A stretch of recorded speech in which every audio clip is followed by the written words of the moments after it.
நந்தினி நாளைக்கான பிரமலை பார்த்தீங்கன்னா நிலாவுடைய அப்பாவோ அம்மாவோ நிலா இதுக்கப்புறமா இந்த இடத்துல இருக்கக்கூடாது, அவள் வரலன்னா பரவாயில்ல, அவளை எப்படியாவது பிடிச்சி இங்கேருந்து கூட்டி போயிடணும் அப்படிங்கிற மாதிரி பேசிக்கிட்டு இருக்கிறாங்க. இதை கேட்டு நிலா பயங்கரமாக ஷாக் ஆகிறாங்க. நிலா உடனே சோழனுக்கு கால் பண்ணிடுறாங்க. சோழனை எப்படியாவது என்னை இங்கேருந்து கூட்டிகிட்டு போயிருங்க, நீங்கள் சொன்ன மாதிரியே அப்பாவோ அம்மாவோ என்னை இங்கேருந்து கூட்டு போகிறதுக்காக பிளான் போட்டிருக்காங்க அப்படின்னு சொல்கிறாங்க. அதை பற்றிலாம் நீ கவலைப்படாத நிலா, நீ வரதுக்கு சமைச்சிட்டேல, அது போதும், நான் உன்னை எப்படியாவது இங்கேருந்து கூட்டு வந்துடுன்னு சொல்லிட்டு சோழன் அங்கே வந்துடுறாங்க. அடுத்து சோழனை பார்த்ததுமே நிலா பயங்கரமாக சந்தோஷப்படுறாங்க. ஃபர்ஸ்ட் மாதிரியே 2 பேருமே தப்பிச்சு ஓடுறாங்க. இதை பார்த்துட்டு நிலாவுடைய அப்பா அம்மாவும் அதை தடுக்க முயற்சி பண்ணுறாங்க. ஆனால் நிலா ரொம்பவே தைரியமாக அவங்க அப்பா கிட்ட, உங்களை நான் நம்பி தான் இந்த வீட்டுக்கு வந்தேன், இதுக்கப்புறமா அது என்னுடைய விருப்பப்படி நீங்கள் நடந்துப்பீங்கன்னு நினச்சேன், ஆனால் மறுபடியும் உங்களுடைய சுயநலத்துக்காக மறுபடியும் நீங்கள் இருந்து கூட்டு போக முயற்சி பண்ணுறீங்களே, இதுக்கப்புறம் நான் இந்த பக்கமே வரமாட்டேப்பா, எனக்கு சோழனே போதும், நான் சோழனே கல்யாணம் பண்ணிக்கிற மாதிரி சொல்லிட்டு அங்கேருந்து சோழனோட தப்பிச்சு வந்துடுறாங்க.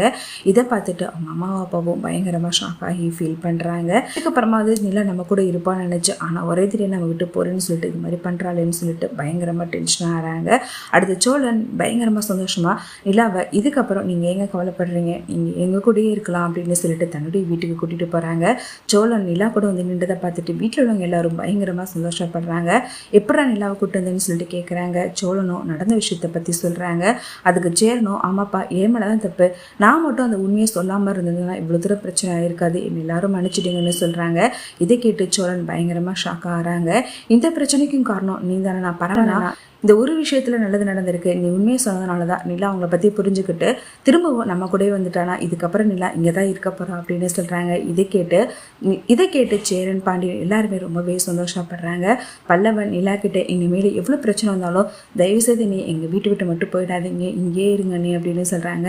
நிலாவும் கண்டிப்பாடா உங்களை பிரிஞ்சு என்னாலே இருக்க முடியல, எனக்கும் இங்கே இருக்க தான் பிடிச்சிருக்கு, இனிமேல் உங்களை விட்டுட்டு நான் போக மாட்டேன் அப்படின்னு சொல்கிறாங்க.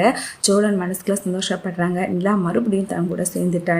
சோழன் நிலா கிட்ட இவ்வளோ பிரச்சனைக்கு காரணம் ஒரே ஒரு விஷயம் தாங்க, நீங்கள் கழுத்தில் போட்டிருந்த தாலியை கலட்டினாதான், என்னை டிவோர்ஸ் பண்ணதான் எல்லா பிரச்சனைக்குமே காரணம், அது இருக்க போய் உங்களை யாருமே எங்கள் வீட்டை விட்டு பிரிக்க முடியல, இப்போ பாருங்கள் அது இல்லாதனால தாங்க இவ்வளோ தூரம் பிரச்சனை நடந்துச்சு அப்படின்னு சொல்கிறாங்க.